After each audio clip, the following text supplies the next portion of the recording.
Assalamualaikum warahmatullahi wabarakatuh. Sampai berjumpa kembali di perkuliahan Etika Profesi Hukum.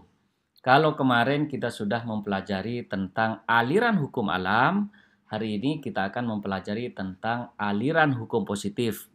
Apa dan bagaimana aliran hukum positif ini? Marilah kita pelajari bersama tentang aliran hukum positif. Yang pertama, bahwa ciri-ciri umum dari aliran hukum positif ini yakni dia lahir sebagai sebuah antitesa dari teori hukum alam.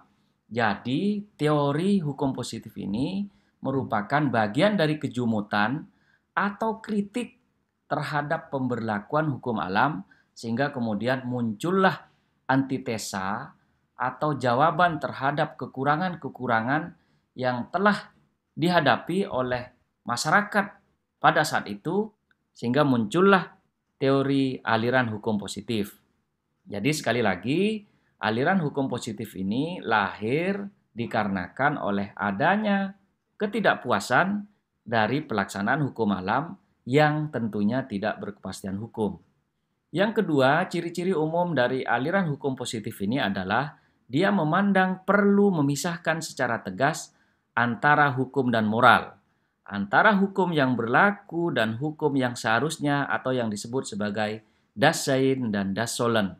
Jadi oleh karena pelaksanaan hukum alam yang tidak memisahkan antara hukum dan moral, sehingga cenderung campur aduk antara keduanya, sehingga kemudian menurut aliran hukum positif ini perlu dibedakan apa itu hukum dan juga apa itu moral, sehingga keduanya tidak dicampur adukan seperti yang berlaku pada teori hukum alam.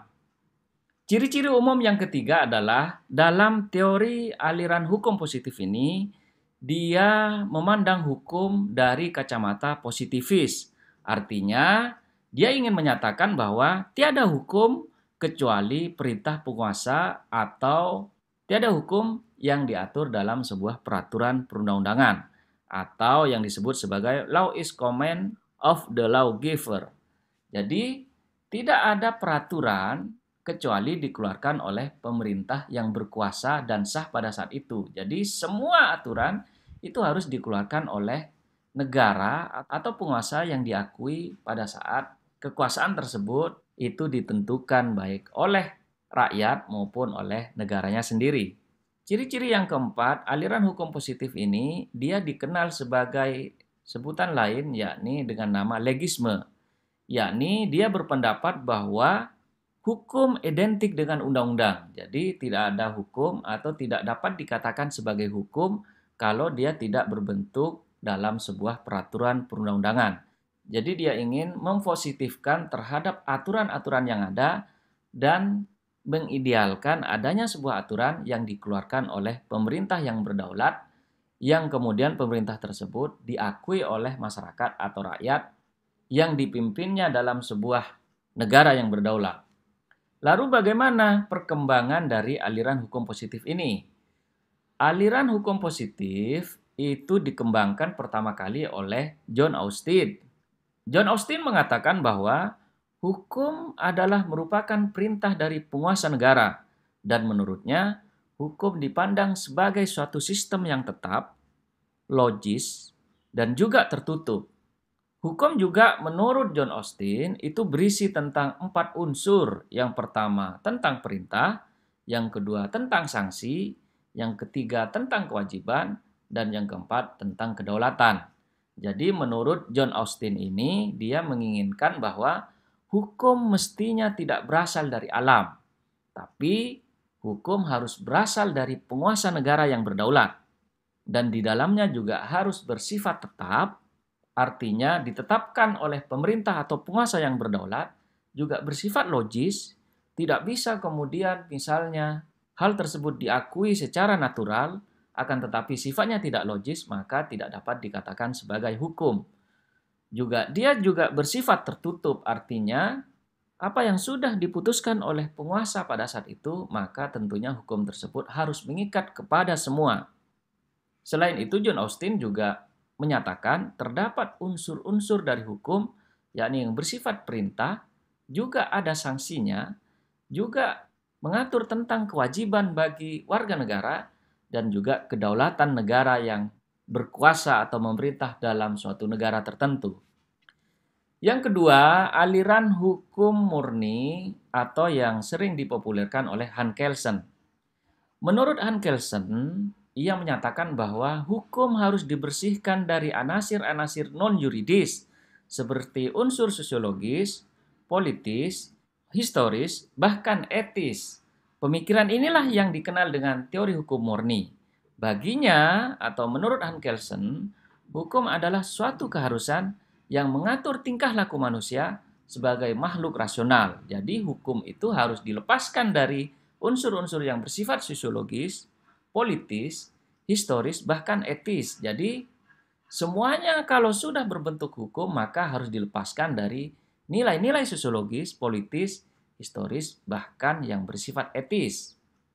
Ajaran Kelsen ini kemudian itu sering dikatakan sebagai aliran positivisme kritis atau aliran Wina, atau dalam bahasa umum dikenal sebagai ajaran hukum murni atau Reinrechtler. Apa fungsi aliran hukum murni menurut Hans Kelsen? Fungsinya adalah ia menjelaskan hubungan norma-norma dasar dan norma-norma lebih rendah dari hukum. Jadi menurut Hans Kelsen, norma itu harus berjenjang. Ada yang bersifat lebih tinggi, kemudian juga ada yang bersifat lebih rendah.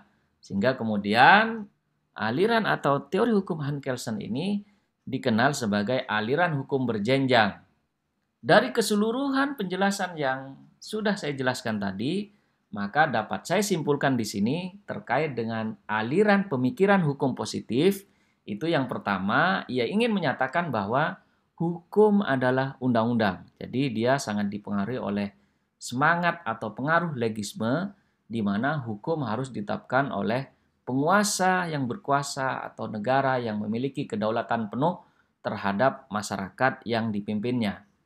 Kemudian yang kedua, kesimpulannya adalah tidak ada hukum kecuali undang-undang. Jadi jelas ya, jadi hukum harus tertulis dan harus berbentuk dalam sebuah peraturan perundang-undangan. Kemudian yang ketiga, jelas di situ hukum harus tertulis. Tidak bisa kemudian berupa hukum yang tidak tertulis, sehingga kemudian hukum juga harus disahkan oleh pemerintah yang berdaulat yang memimpin dalam ruang lingkup masyarakat, bahkan masyarakat bangsa maupun negara yang berdaulat atau diakui oleh segenap masyarakat yang dipimpinnya. Kemudian yang keempat, kesimpulannya adalah kebiasaan bukanlah hukum, kecuali kebiasaan-kebiasaan tersebut itu ditentukan atau dicantumkan dalam sebuah peraturan perundang-undangan yang menentukannya. Jadi adat istiadat dan kebiasaan itu bukanlah hukum menurut penganut aliran positivisme hukum ini. Jadi dia hanya mengakui undang-undang yang mengatur tentang adat istiadat tersebut dan diakui oleh masyarakat maupun pemerintah yang berdaulat. Tokohnya di sini dapat kalian pelajari, yakni misalnya Paul Laban, Jelinek, Hans Nafiaski, John Austin, dan Hans Kelsen. Pertanyaannya kemudian, apakah saudara sangat tertarik dengan aliran hukum ini? Atau justru misalnya saudara lebih tertarik kepada aliran hukum alam atau kepada aliran-aliran hukum lainnya yang akan kita pelajari pada pertemuan-pertemuan berikutnya. Inilah yang dapat saya sampaikan terkait dengan ciri atau pokok-pokok pemikiran tentang aliran hukum positivisme. Semoga apa yang dapat saya sampaikan dapat bermanfaat bagi kita semua. Saya ucapkan terima kasih. Assalamualaikum warahmatullahi wabarakatuh.